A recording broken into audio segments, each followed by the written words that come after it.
Chers téléspectateurs, bonjour, nous voici enfin réunis pour ce deuxième épisode de l'Instant Cinéma. Et nous recevons encore, comme d'habitude, Steve Spielberg. Je te laisse, Steve. Nous voici une nouvelle fois réunis pour parler des productions cinématographiques. Alors, depuis le tout premier film de l'histoire, l'arrivée d'un train en gare de La Ciotat, par les frères Lumière, il en est passé quelques-uns de trains.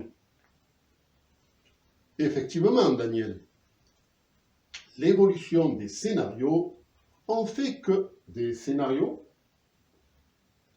vous voulez dire, on ne dit pas un scénario, des scénarios, Daniel? Eh bien non, Steve, justement, on dit un scénario, des scénarios. Mais allez-y, continuez.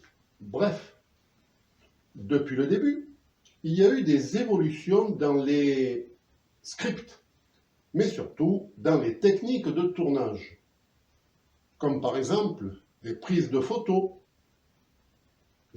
standards, puis des prises de photos avec flash. Ah, ok.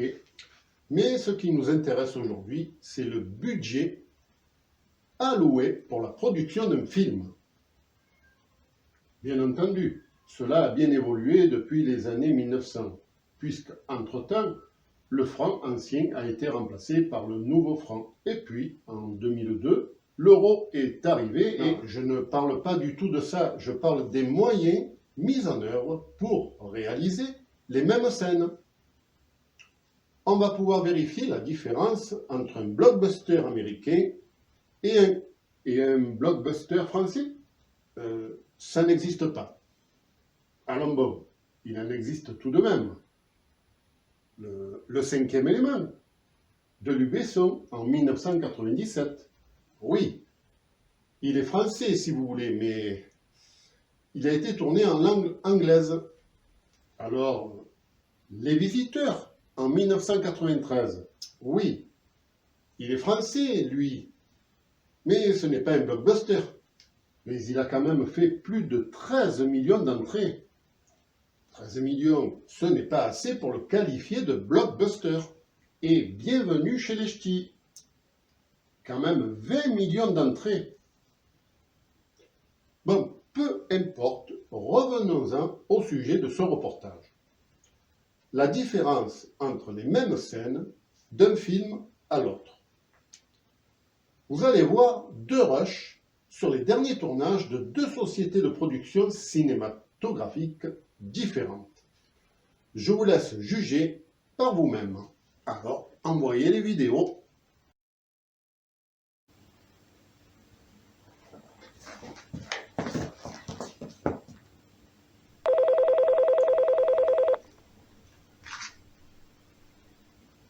Agent Roger, veuillez s'il vous plaît éliminer la cible immédiatement.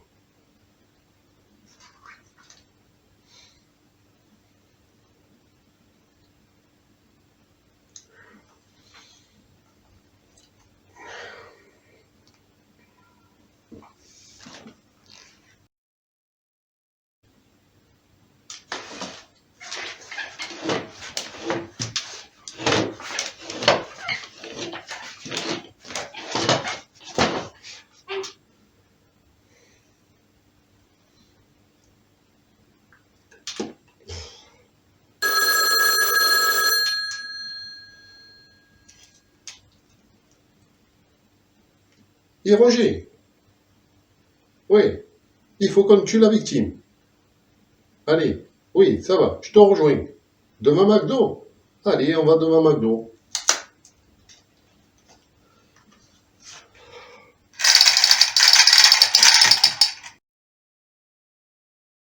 Effectivement, on voit bien une différence de budget pour ces deux scènes.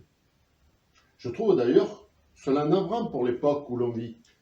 Mais vous n'y comprenez rien du tout, Daniel. On voit bien que vous ne connaissez rien au cinéma. Là, il s'agit d'optimiser l'argent à dépenser de la production. Et on comprend, dans la première séquence, qu'il y a une hiérarchisation des missions, alors que dans la seconde, ce sont les mêmes acteurs qui ont plusieurs missions. Ils sont polyvalents. Et c'est le second qui est le plus valorisant. Vous suivez? Eh bien, pas du tout. Steven Spielberg. Et vous, chers téléspectateurs, est-ce que vous êtes d'accord avec Steve? Ou vous pensez différemment? Dites-le en commentaire. Lors de notre prochaine émission, nous verrons de nouveaux films en préparation de Steven Spielberg. En attendant, je vous dis à la prochaine!